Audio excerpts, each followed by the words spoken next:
Ladies and gentlemen, good day and welcome to Q2 FY22 earnings conference call for Balkrishna Industries Limited, hosted by ICICI Securities Limited. This conference call may contain forward-looking statements about the company, which are based on the beliefs, opinions, and expectations of the company as on date of this call. These statements are not the guarantees of future performance and involve risks and uncertainties that are difficult to predict.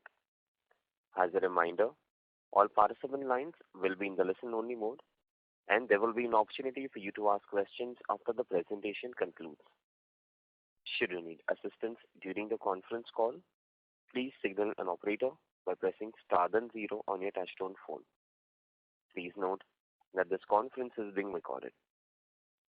I now hand the conference over to Mr. Nishant Vass from ICICI Securities. Thank you, and over to you, sir. Thanks, Neerav. Good day, everyone, and thanks for joining us today for the call. From the management side, we are represented by Mr. Rajiv Poddar, Joint Managing Director, Mr. M.S. Bajaj, Chief Financial Officer. Now I'd like to hand over the call to the management for their initial remarks. Over to you, sir. Hi. Thanks, Nishant. Sorry for the delay in starting because of some technical glitch, but I'm glad we can get going now. Good morning, everyone, and thank you for joining us today. Wishing you season's greetings. Hope all of you, along with your near and dear ones, are safe and healthy. Along with me, I have Mr. Bajaj, President Commercial and CFO, and also SGA, our Investor Relation Advisors. Let me begin with performance updates. Demand continues to be robust across segments and geographies. Accordingly, we have clocked our highest ever quarterly sales and reported 72,748 metric ton for the Q2 of financial year 22. We expect this momentum to continue, and therefore we are increasing our guidance to 275,000 to 285,000 metric ton for financial year 22. This guidance is on the back of strong demand trends. Some portion of the incremental logistic costs have been passed on to the customers, which is reflective in our Q-on-Q increase in average selling price. In order to meet the buoyant demand, the board has decided to continue operations at the old Waluj plant.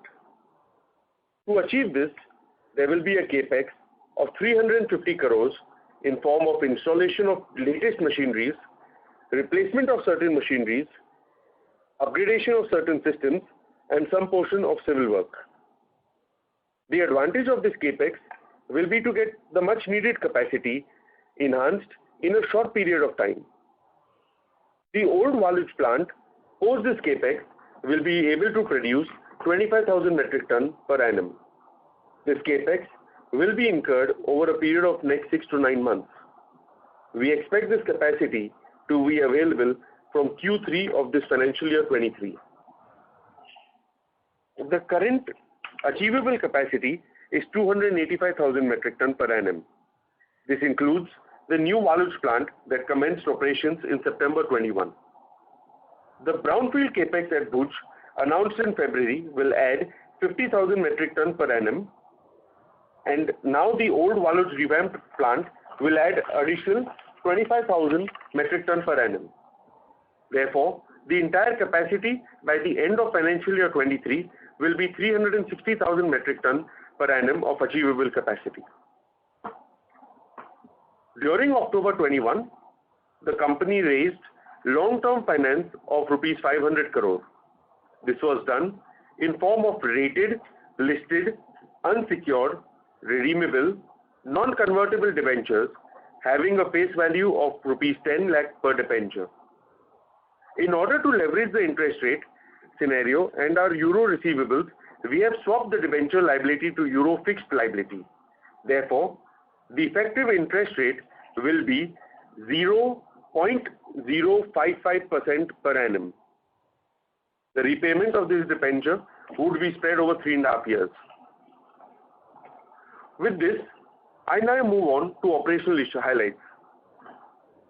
Our sales volume for the quarter was 72,478 metric ton. This is a growth of 19% year on year.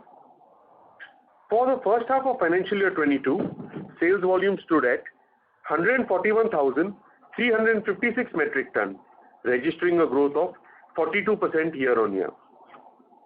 Our standalone revenue for the quarter stood at 2,080 crores, which includes realized gain of foreign exchange pertaining to sales of 30 crores. For the first half of financial year 22, revenue stood at rupees 3,908 crores, which includes realized gain on foreign exchange pertaining to the sales of 45 crores. For the first half of financial year 22, 54% of the sales came from Europe, 17% from India, 17% from Americas, and the balance from rest of the world. In terms of channel contribution, 70% was contributed from replacement segment in the first half of financial year 22, while OEM accounted for 27% and the balance came from offtake.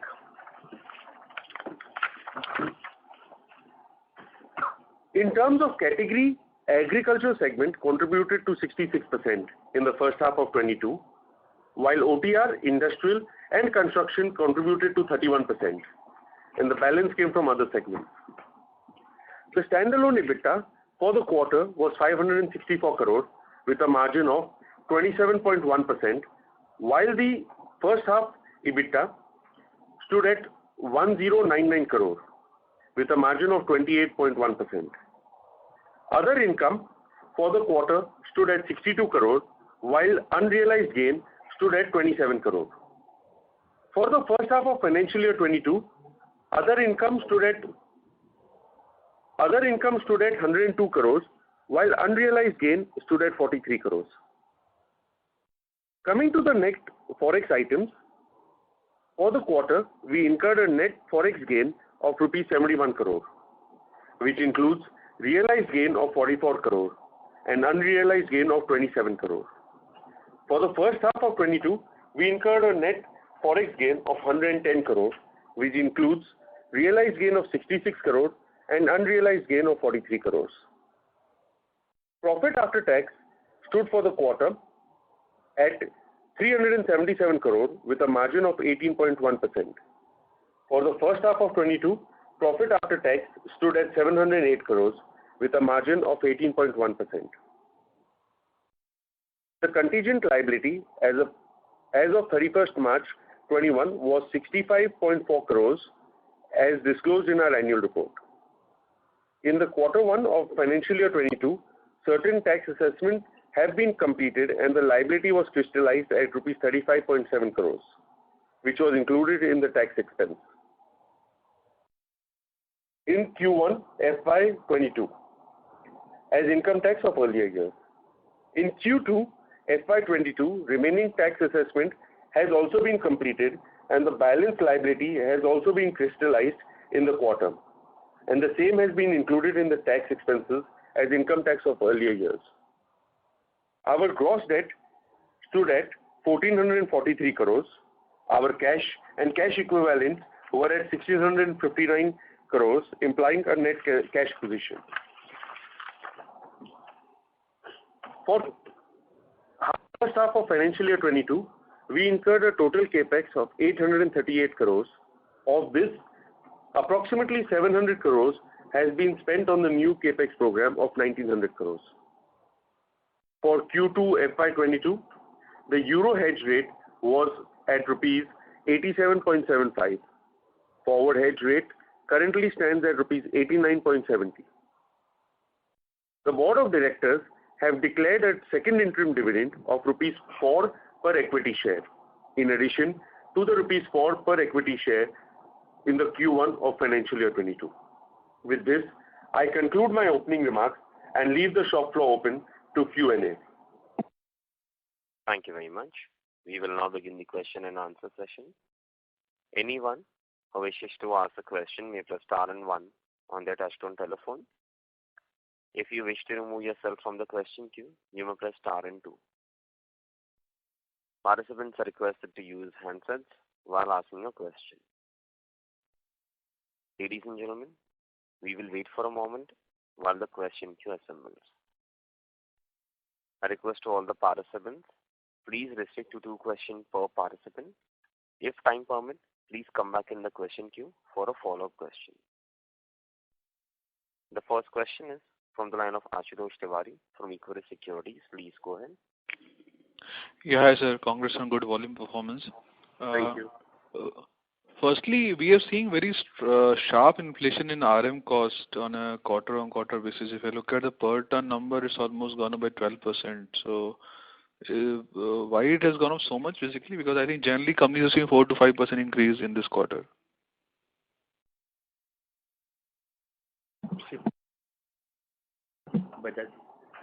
Good morning. We are able to pass some shipping cost to the companies, and we have recovered the shipping cost. That is why our RM cost is showing less. The shipping cost would ideally be part of other expenses, right?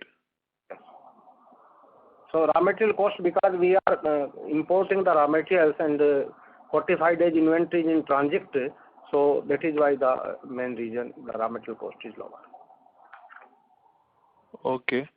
And secondly, on the Waluj plant, because we are seeing such a strong demand, and the old Waluj plant was operational till I think September, because all the production was happening from that plant only.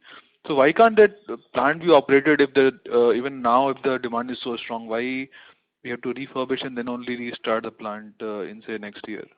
Yeah, so certain equipments were shifted to the new plant, which we were already in operational condition. So that has already got shifted.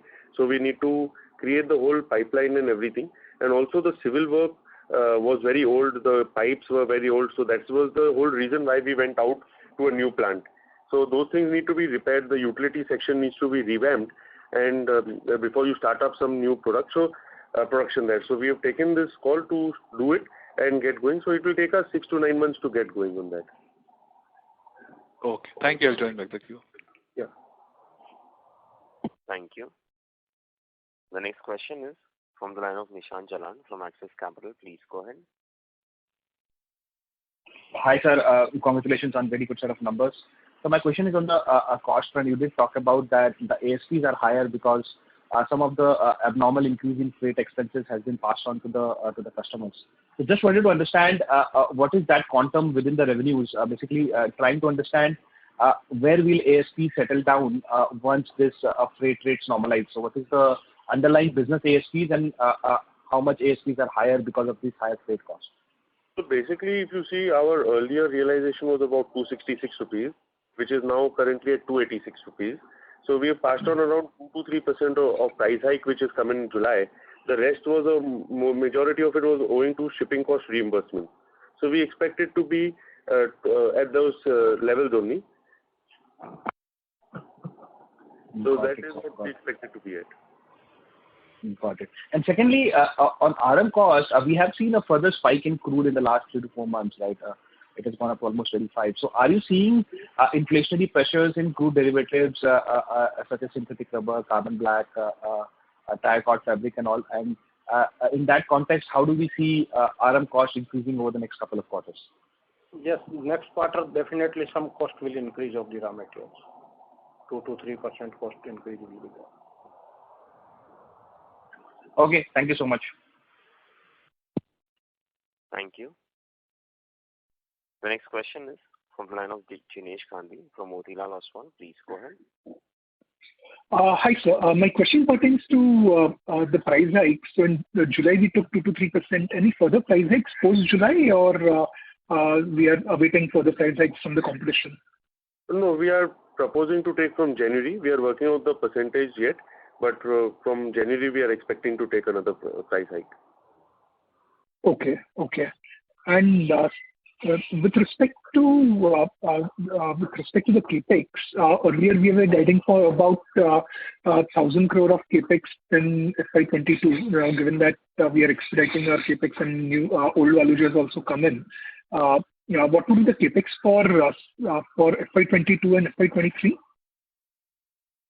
So earlier our guidance was 850 to 900 per in this financial year, but now we are looking to revamp it to 1100 crore in this capex of this year and similar amounts in the next financial year, which will cover both the project costs. Okay. So second half will be investing just about 300 crores, is it? When that first half was 800 odd crores. No, 400. No, I said in my commentary that about 700 was given for in the first half of this financial year. 800 was my total capex. I'll repeat my statement. 1100 project. Yeah, so I'll repeat my statement. For the first half of financial year 22, we incurred a total capex of 838 crores. Of this, approximately 700 crores has been spent on the new capex program of 1900. So we are now saying that for this financial year, we'll spend about 1100 crores. So that means about 400 crores will be balanced. Right. So 1100 crores is the project capex, plus there'll be maintenance. Yes. Got it. And one last question on the logistics side. So freight rate seems to be coming down after seeing a substantial spike. But are we also seeing any improvement in availability of containers? So firstly, the price hikes, we are seeing stability. We are not seeing the price going higher now, but we don't see it coming down, at least in this quarter. And yes, some availability has improved, but yet it is a challenge to get the containers that we desire in the volume that we look at. But yes, from before it is slightly better in terms of availability. Got it. Thanks. I'll come back and see for my other questions. Thank you. The next question is from the line of Joseph George from IIFL. Please go ahead. Thank you for the opportunity. I just have two questions. One is on the ASP, you mentioned that the ASP for the quarter is slightly inflated because of the freight cost. So what I wanted to understand is in the December quarter and possibly in the March quarter, if the freight rates remain at these levels, so the 2Q level of ASP should be expected to continue. Of course, I mean, if you take further price increase and go further, but the freight element in 2Q would be expected to repeat in 3Q and 4Q as well? Or did 2Q include some freight element from the previous quarters as well, because of which this quarter is artificially inflated? So, no, there was no, Q2 did not have anything from Q1. So it was that. Q3 we expect it to be at the same level. Q4 may go up marginally because we are going to look at a price increase in the last quarter. So that impact may come in.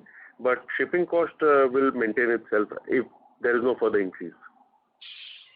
Understood, sir. And the second question that I had was in relation to your capacity. So you mentioned that currently it's about 285, and with the two phases coming in, the new Waluj and the refurbishment of the old Waluj and the new Bhuj, total will go to 360. But would it be right for me to assume that for the next, say, 4 quarters, till the old Waluj refurbishment happens, your capacity will stay at current levels of 70 to 75, which is 285 divided by 4? Yes, you are absolutely right. We start seeing some increase from Q3 and Q4 of next financial year. Understood. Thank you. Thank you. The next question is from the line of Vimal Goyal from Union Asset Management. Please go ahead. Yeah, thank you for the opportunity, sir. And congratulations on very strong volume performance. Sir, my question is on basically you've sort of given out a volume growth guidance of almost 25% for the FY22. Just wanted to get a sense on how much has the industry grown, or what is your expectation of the industry to grow.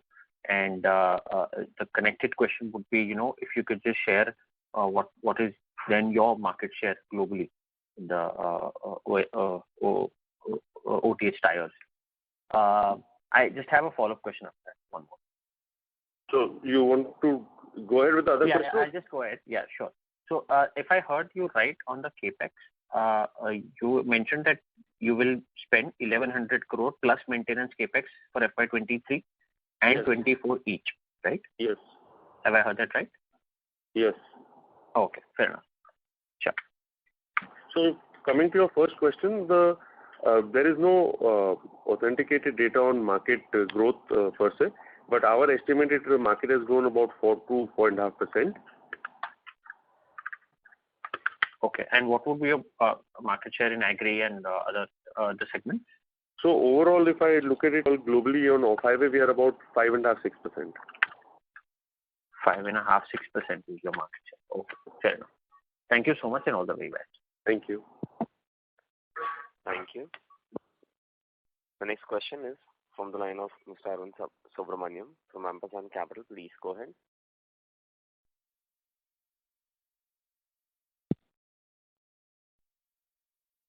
Arun, your line is in talk mode. May I request you to go ahead with your question, please? Sorry, we can't hear. Arun Subramaniam. Hi, sir.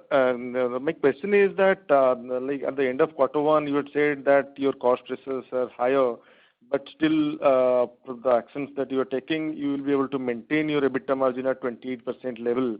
And quarter two, we have seen it falling below that. So do you think that your full year guidance still can be achieved?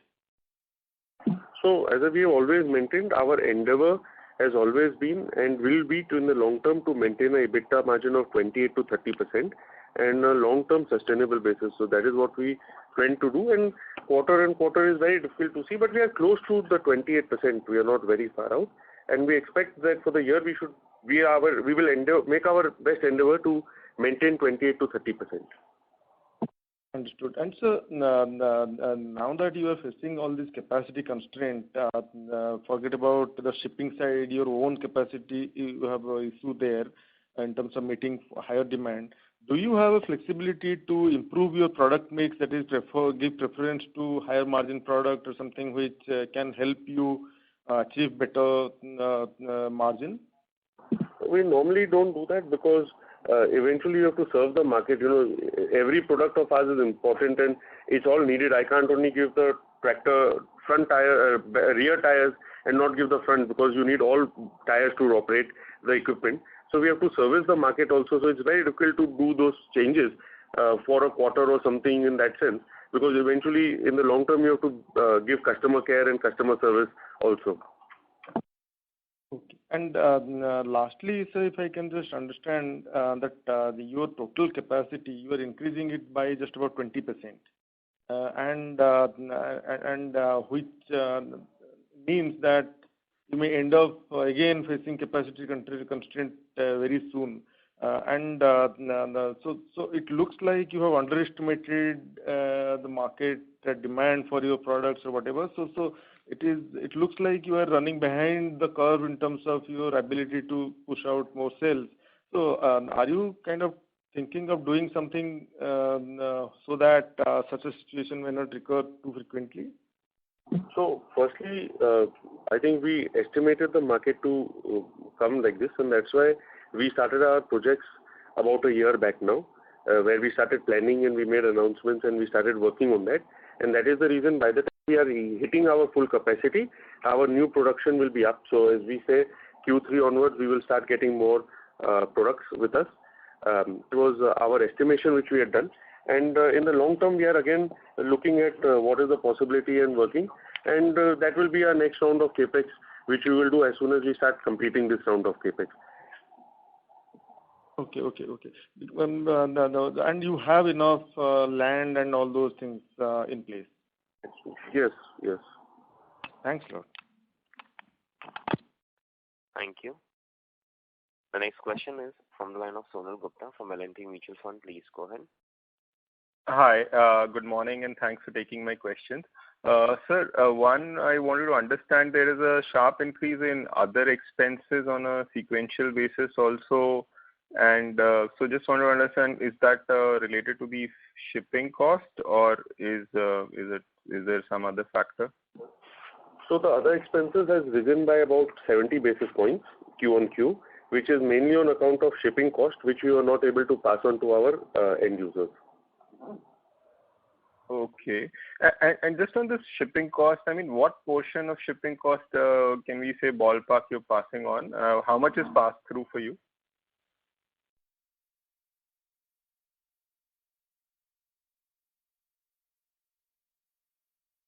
Hello. So, sorry, we don't have that number readily available with us, but we'll take it offline. Okay. No, where I'm coming from is that, I mean, like right now we're seeing a very high increase in shipping costs, and that is meant that you have, like you mentioned, in your realizations also seen an improvement because there's some pass-through of the shipping cost. So, I mean, like, but these things can change sort of rapidly. So I'm just saying that, once the shipping cost comes down, those charges to the customers will also come down, right? Yes, 100% it will come down. So, I mean, very approximately, about 50% of the shipping cost has been passed on. And what would be the total shipping cost? Any number you can give for? 1 second.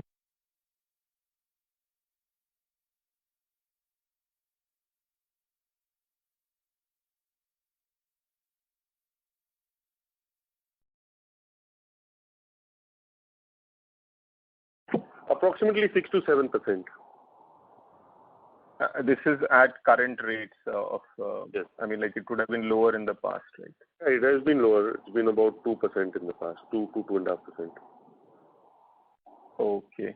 And just my last question, I mean, like more from a longer term perspective, like you mentioned that, I mean, like current expansion is taking place, but are there any product lines or new product areas that you want to get into? Or, I mean, like, I understand we have a significant runway in terms of the market share gain that you can achieve. So it's just more of market share gain, or do your product lines also need to change a little bit as you try and expand further?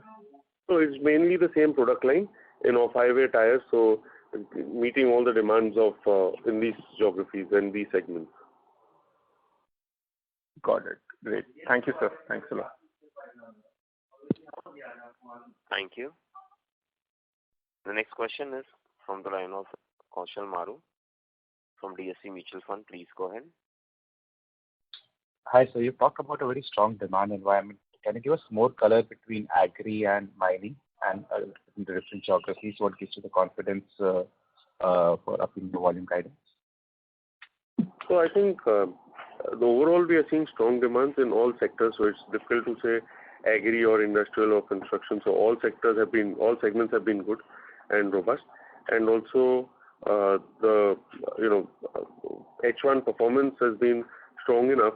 So where we clocked nearly 140,000 metric tons. So with that, on those bases is what we are saying that we can probably get these numbers of what we are talking about. How has been the demand in US per se and in mining? Sorry, I lost your voice. How has the demand been in? US overall? Yeah, US has also been good, and we are gaining market share also over there. So it's been a good quarter. Overall, on mining side, efforts with the new product lines that we have brought in around, is there visible improvement in market share on the mining sector? Yeah, so if you see from our product basket, earlier was 8% has gone to 13% in OTR and mining. So there's an increase, from 8%. Product basket going up, sir? So from our share of product, in segments, 66 came from agriculture, and OTR contributed to about 13%, 13, which was earlier about 8 to 9%. So there is a significant gain in that. Got it. Okay, thank you, sir. Thank you. The next question is from the line of Ronak Sarda from Systematics Group. Please go ahead. Hi, sir. Thanks for the opportunity. So firstly, in Q2, can you just give us a ballpark number of what was the cost of natural rubber, synthetic rubber, and the other cost in terms of per kg? So natural rubber average cost was around 137 rupees a kg. Okay. And synthetic rubber was around 152 rupees a kg. Okay, thanks. The other question was, after almost like 2 or 3 years, we are operating at 100% utilization now. So excluding the shipping cost, can you highlight where are we seeing the operating leverage benefits? Because despite at peak utilizations, margin both in terms of per kg or percentage, where we look at it, looks to be on the lower side. No, I think if you see the thing, the staff cost, etc., is all down, but unfortunately the RM cost and shipping cost has gone up so significantly that they have overshadowed the cost benefit that we have got. But if you see, where the RM cost should have been impacted and the shipping cost, if we had passed on that without having these other improvements, the margins would have been on a different page. So because we have been able to get those gains, it is not down to the extent that they have impacted us. Got it. Sure. And just a clarification on the previous question. When you, our mix on OTR is almost 31% odd. You meant mining of that has gone up from 8 to 13%? So OTR, industrial and construction contributed to 31%. Of that, 13% came from mining business. Okay. And that used to be 8% 2 years 8 to 9%, yes. Okay. Sure. And is there a possibility, given how the demand scenario is, you will have to start prioritizing the sales to different geographies right now, or are we able to manage the production over the next 2 or 3 quarters? No, we are managing that. Customers knew that we are at these levels, so they've been placing orders based on their requirements. So at the moment, we are managing it. Okay, sure. Thank you and all the best. Thank you. Thank you. A request to all the participants, please restrict to 2 questions per participant. The next question is from the line of Pramod Amte from InCred Capital. Please go ahead. Yeah, hi. So the first question is with regard to the European agri demand situation. So if I have to look at ETRMA data, so it shows a 16% decline for September quarter for the replacement market. What is happening on the European replacement market for tractor tires? And do you see this deceleration to continue? So, we are seeing a good demand in European tractor replacement market, and we expect it to continue.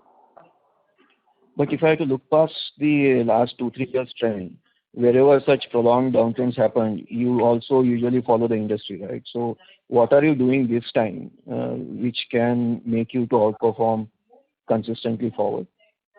So I think all the branding efforts that we have been doing, the marketing and branding in Europe is coming into play now. So that is one aspect which we have been doing differently. Our channel partners have also been planning better. So I think a combination of lot of things put together is what is there. And would you be able to give what is the market share increase you might have had in first half, in especially European replacement market? No, it's difficult to give those numbers because there's no authenticated data to what is the market share and what is that. But so it's difficult to give those numbers. Sure. And with regard to Waluj plant, with the new capex, is there going to be a product profile change which is going to happen from the same plant? Yeah, marginally it will be different, what they were doing earlier and also what the tires are required. So very marginal, but it will be in the same segment. And that's why these capex is required to adhere to that production capacity. Am I right in understanding it was earlier India agriculture cross-ply tires? So you will continue to make the same from this plant? It was not, it was cross-ply, but not for India, it was for export also. And now it will be agricultural as well as industrial tires for India and abroad, overseas. Okay. Sure. Thanks a lot. Thank you. The next question is from the line of Chirag Jain from DAM Capital Advisors. Please go ahead. Yeah, thanks for the opportunity. Just a clarification in terms of capacity from a medium to long-term perspective. How much more, let's say, headroom we have in terms of brownfield expansion beyond, let's say, 360 capacity that we are doing? And when probably we would have to go for greenfield expansion? Any color on that? So we are already working on that.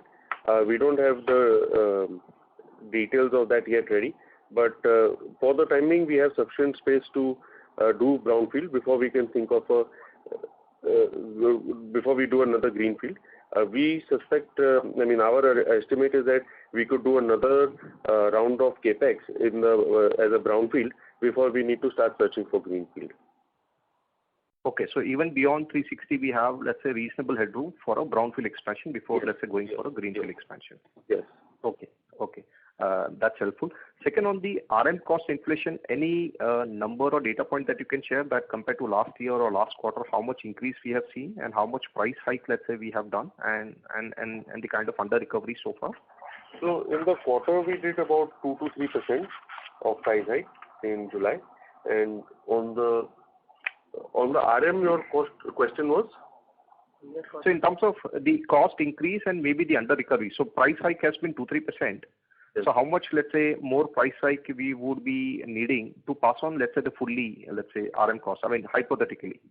So raw material price increase overall on the total cost was approximately 2.5%, but shipping cost was much more higher. So raw material cost we have covered almost fully, but shipping cost there is deficit.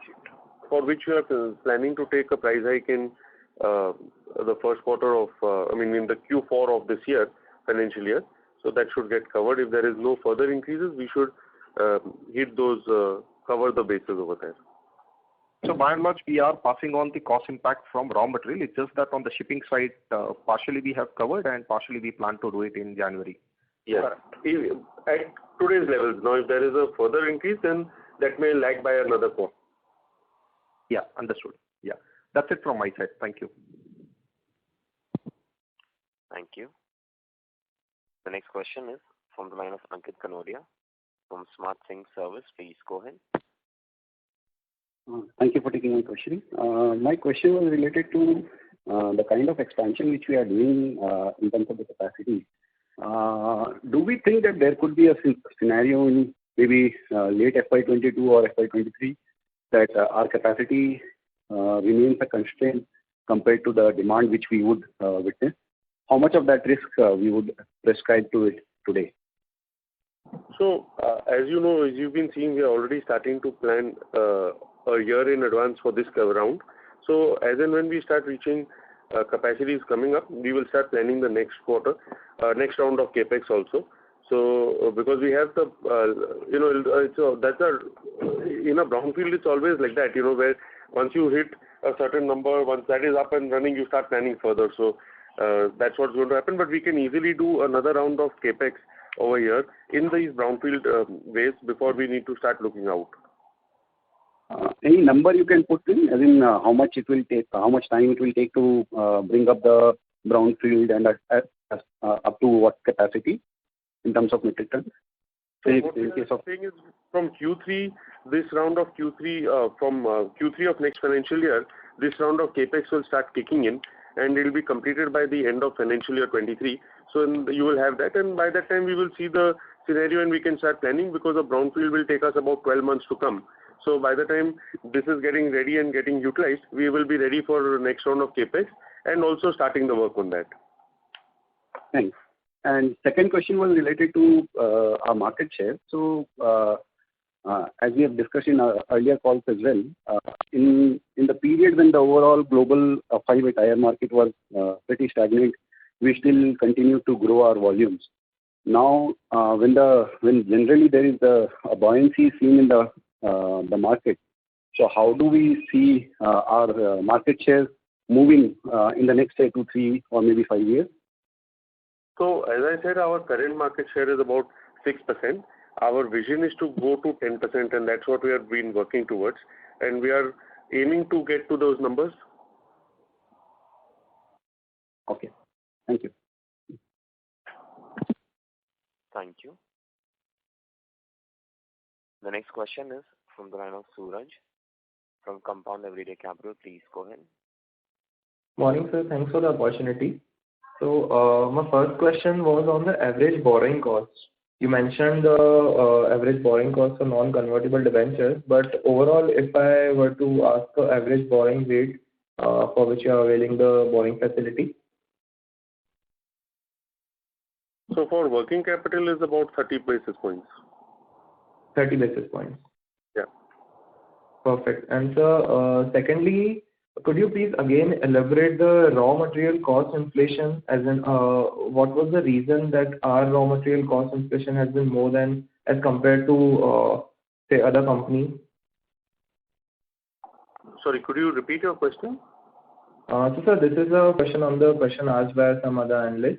So the question is, why our raw material cost has been increased by a bit more percentage than other companies? I just wanted to understand that we have seen a more raw material inflation comparatively. So we are continuously buying in inventory, so we are stocking up for longer, as my colleague mentioned. So all those things have also come into play, and it gets calculated in. That's why. Okay. So sir, so what is the lag time, if I may ask, for the increased raw material price to reflect? Lag time means approximately 2 months. 2 months. Yes. Perfect. Thank you. That would be all. Thank you.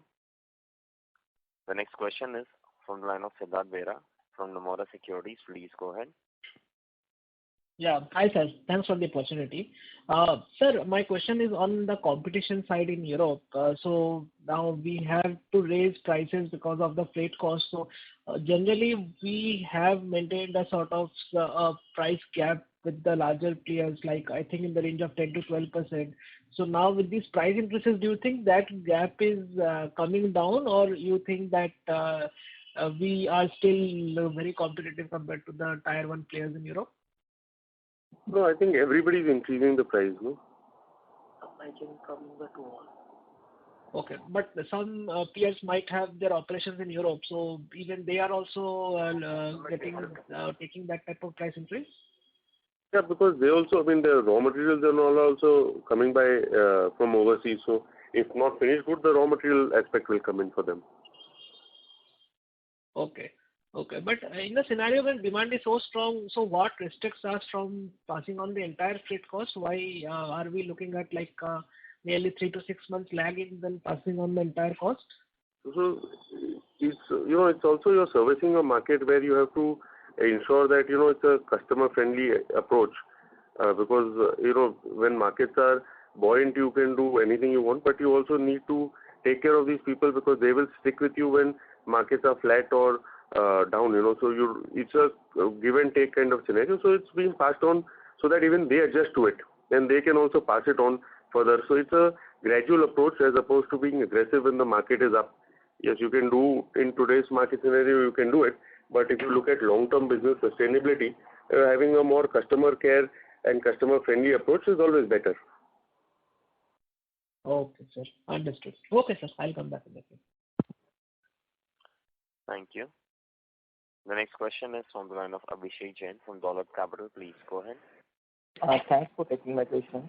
Sir, your revenue mix was 23% for India last year, and it has come down to something like 16-17% in Q2. How is the outlook ahead? Sorry, your voice is muffled. What came down? Sir, your revenue mix was 23% from India last year. Yes. And it has come down to something 16-17%. Yes. So how is the outlook ahead for India? So I'll tell you, if you see India has come down to 17%, you are absolutely correct.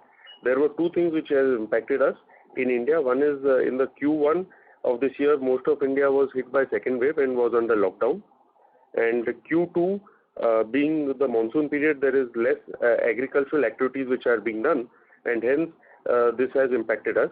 But we foresee this to come back to our normal terms in the next half of this year. And going forward, we see India as a very, very good opportunity for us to continue to make headwinds here. So most of the OEMs are guiding this FY23 would be a muted year because of the high base. So can we see that you will follow the industry trend? We are also looking at replacement market where the demand seems to be reasonably okay. So we are quite buoyant on India for the next couple of years. And sir, how much increase in the NP expenses in the first half? And how would be the trend going ahead? How much increase in the? Ad and promotion expenses in first half. So our ad and promotion for this, you're talking about global, I'm assuming? Yeah. So globally, we have taken about 130 to 140 crores, and that will annually, and that will continue to be at that level. That's my budget, annual budget also. Okay, sir. And My last question is related with the inventory level at a dealer level. How much is the current inventory? So they are about 1.5 to 2 months. Okay. Thanks, sir. That's all from my side. Thank you. The next question is from Shashank Kanodia from ICICI Securities. Please go ahead. Yeah, good morning, sir. Sir, could you share the outside carbon black sales volume and both in terms of volume and value?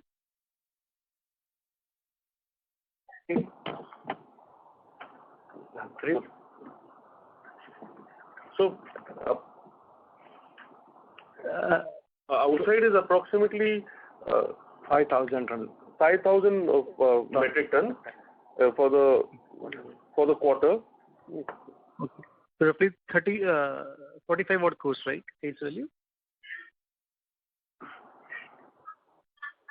For the half year, it is about just about 9,000 odd tons. At about in terms of value, it is about 88 crores. Okay. Second, sir, you have been alluding to you hitting probably one of the peak capitalization by the end of FY23 and have an aspiration to 10% kind of a global market share. So is it then given point that we will have this capex series years for good 3-4 years hence as well, wherein we spend something like 1,100-1,200 crores each year?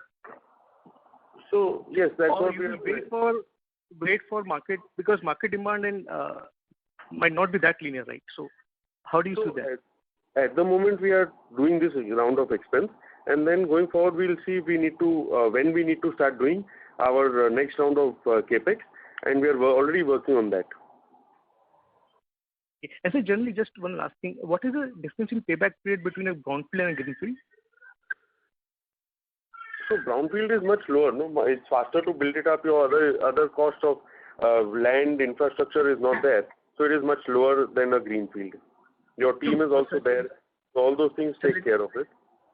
So I believe right now our payback period is roughly 4 years in the brownfield, right? Yes, absolutely correct. In the case of greenfield, it will be around 5 years, or it can be 6 years? Between 5 to 6 years. Difficult to put an exact number, but between 5 to 6 years. Understood, sir. Thank you so much. Thank you. The next question is from the line of Sunil Shah from Total Star Portfolio Management Service. Please go ahead. Yeah, sir, I'm referring to the slide 6 of the presentation. Sir, we are talking about a capital expenditure of 2,250 crores. And in that 2,250 crores, we are having that carbon black expansion for which we'll be doing 450 crores. So technically, it is 1,600 crores for our tire expansion as well as modernization. Yes. Now that 1,600 crores will increase our capacity by 75,000 tons is what I understand. Absolutely. And roughly, if I understand, what we have done in this quarter is, let's say, 75,000 tons, on which we have generated an EBITDA of 550 crores. So with this capital expenditure of 1,600 crores, it results into incremental EBITDA of 550 crores. Is my understanding correct on this? Yes. Assuming same price, everything remains same. Is it fine? Theoretically, yes. Assuming all the other factors don't change, this is absolutely correct. Okay. So it's an incremental capital expenditure which generates about 30% return on investments for me going forward as well. Yes. That's why, if you see, that's why we are talking about 4 years, no? If you put the maths together, it will come to 4 years. 4-year paybacks. Okay. Fine, sir. Thank you very much for this clarification. Thank you, sir. Yeah, perfect. Perfect numbers there. Thank you. The next question is from the line of Ashutosh Tiwari from Equirus Securities. Please go ahead. Yeah, hi, sir. So you mentioned that this inventory at dealer level is around 1.5 to 2 months. So is this normal inventory that we see, or this is lower or higher than normal? Slightly lower because of the demand. They also reduced their inventory slightly. Okay. And you said euro hedge rate is around 89 rupees something going ahead. So this is like, say, for how much period? Because if I remember correctly in annual report, as of March, your hedging levels have come down versus what it was last year. So this rate is for what period? 3 months. The 3 months. For the next 3 months, you're saying? Okay. And lastly, on the India's sales volumes, what would be mix of agri and OTR? So on the euro hedge rate, for the forward hedge rate going is 89.70. That's your question. Yeah, that's for the next 3 months, you're saying? Yes. Yes. Okay. And last question is that in terms of in India volumes, what would we mix in terms of agri and OTR? Roughly about 40% agri and 60% industrial construction OTR. Okay. And in India, basically, while agri was weak, OTR and construction would have done better, OTR and mining. Yeah, but first half was under lockdown for practically whole of India in the first quarter, and that's why the impact is here. No, so if you look at Q2 numbers, how much growth would have happened in, say, OTR and mining volume in India? Any color on that, rough numbers? No, I don't have the breakup numbers for that as of now. Sure. Okay. Thank you. Thank you. The next question is from the line of Jinesh Gandhi from Motilal Oswal. Please go ahead. Hi, sir. Just wanted to clarify the external like sales you mentioned was 5,000 tons in second quarter. What would be revenue for this?